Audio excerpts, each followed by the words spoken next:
Bila kalian benar-benar cinta pada Allah sebagaimana diriku cinta pada Laila, pasti kalian tidak melihat aku.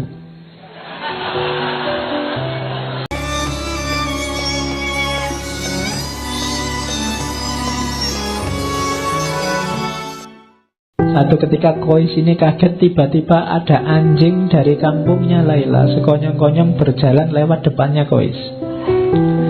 Qais mengikutinya karena dia ingin segera ketemu Laila. Jangan-jangan ini bisa mempertemukan aku dengan Laila.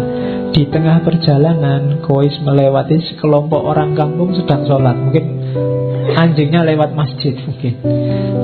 Tapi Qais tidak lihat mereka karena Qais sedang konsentrasi mengejar anjingnya. Setelah Qais pulang, orang tadi yang sholat marah-marah pada Qais. Wahai Qais, tadi engkau melewati kami saat sedang sholat. Kenapa kau tidak ikut sholat dengan kami? Kok kamu tidak lihat kita sholat, kamu lewati saja? Katanya Qais, demi Allah, saat kalian sedang sholat berjamaah, aku sama sekali tidak melihat kalian. Kenapa? Hatinya hanya fokus pada anjing dan yang dia cintai, Laila. Siapa tahu anjingnya bisa mempertemukan dengan Laila. Bila kalian benar-benar cinta pada Allah sebagaimana diriku cinta pada Laila, pasti kalian tidak melihat aku.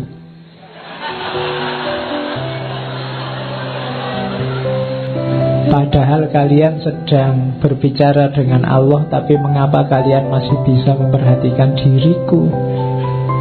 Aku saja yang mengejar anjing kepunyaan Laila, pujaan hatiku, sama sekali tidak melihat kalian.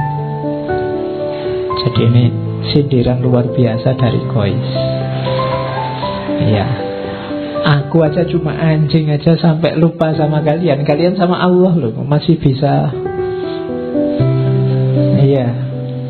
sibuk sama diriku. Itu sindirannya Qais pada orang-orang. Ada lagi ini cerita. Jadi suatu ketika di rumah Laila diadakan pesta. Semua warga desa diundang. Majnun yang tidak diundang menyusup saja masuk.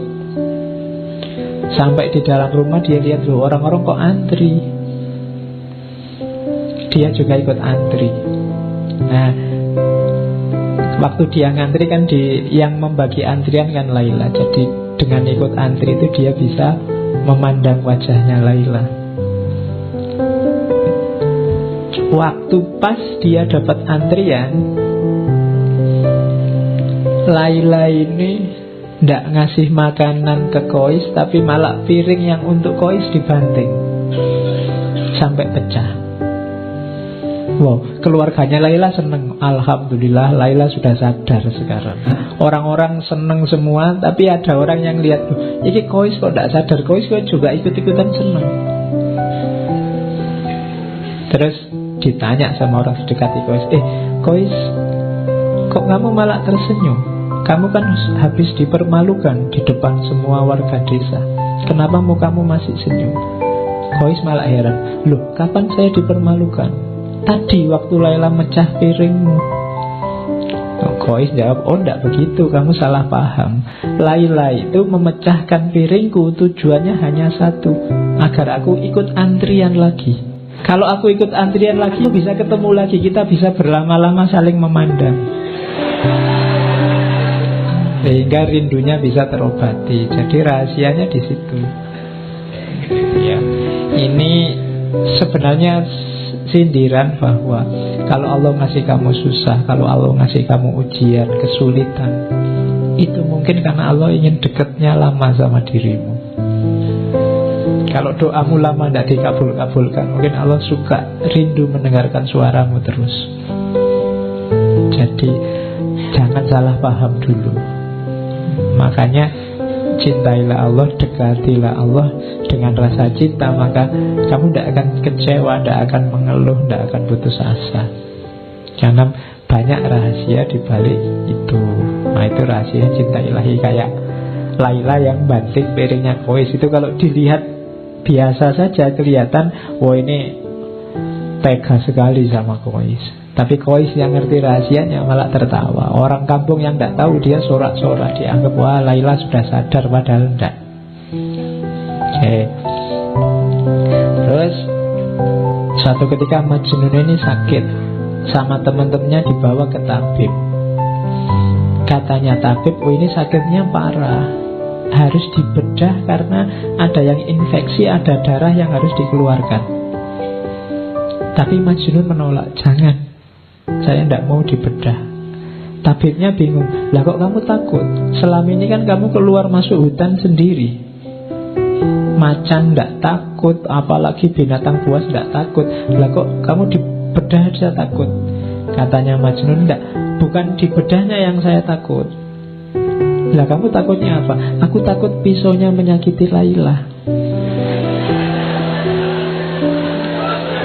Tabibnya heran, lu menyakiti dari jalur mana? Wong yang dibedah kan badanmu. Katanya Majnun, lu justru itu, Laila itu ada di setiap bagian tubuhku, dia ada di aliran darahku. Jadi aku takut menyakiti. Ya karena ini pelajaran bahwa ketika orang sudah sangat mencintai, antara yang mencintai dan dicintai sudah tidak terbedakan lagi. Jadi kalau Laila disakiti, Majnun yang sakit. Kalau Majnun disakiti, Laila yang sakit. Jadi ketika Majnun dibedah, yang dikhawatirkan oleh Majnun adalah sakitnya Laila. Kenapa? Kalau Laila tahu Majnun dibedah, dia yang sakit. Itu yang dikhawatirkan oleh Majnun. Kalau orang yang kamu cintai sedang disakiti apa dia ini, kan kamu juga tidak terima sakit. Nah, itu yang tidak diinginkan oleh Majnun. Makanya jangan dibedah. Aku takut apa? Kenapa? Di setiap aliran darahku ada Laila. Kalau aku disakiti, Laila juga sakit. Oke, ini pelajaran cinta selanjutnya. Ada kisah satu ketika Majnun ini ingin ketemu Laila. Terus dia naik onta. Tapi sayangnya ontanya baru melahirkan. Nah, onta yang baru melahirkan ini masih sayang-sayangnya sama anaknya. Jadi waktu ditunggangi oleh Majnun, ontanya ini bolak-balik, mau maju tapi dia mau mundur lagi, maju mundur lagi, dia nggak nyampe-nyampe. Akhirnya Majnun turun, katanya Majnun, sudahlah, saatnya kita berpisah, cintamu dan cintaku tidak sejalan. Iya, loh iya kan, ontanya mencintai anaknya, dia mencintai Laila, jadi tidak sejalan. Karena menunggangi kamu, selama ini aku berjalan di tempat, kadang maju, kadang mundur. Perjalanan beberapa hari memakan waktu 60 tahun, maksudnya lama sekali. Aku tidak akan menunggangi kamu lagi. Majnun terus turun, terus lari, tapi terus jatuh dia, kakinya patah. Tapi dia tidak putus asa ceritanya. Kakinya patah, dia ikat sendiri, terus dia menggelindingkan badannya. Jadi tidak bisa jalan kan. Ya merangkak juga tidak bisa, kakinya sakit diikat. Ya sudah, muter aja menggelundung. Nah ini pelajarannya adalah, kalau engkau masih terikat oleh dunia, oleh banyak hal di luar dirimu, kayak onta tadi yang masih kamu tunggangi, kamu tidak akan nyampe-nyampe pada yang kamu cintai. Kalau masih sangat banyak beban yang harus kamu bawa, kamu tidak akan sampai-sampai. Tinggalkan semua bebanmu, berjalanlah, berlarilah, menggelindinglah menuju yang kau cintai. Ya yang dicintai pastinya Allah.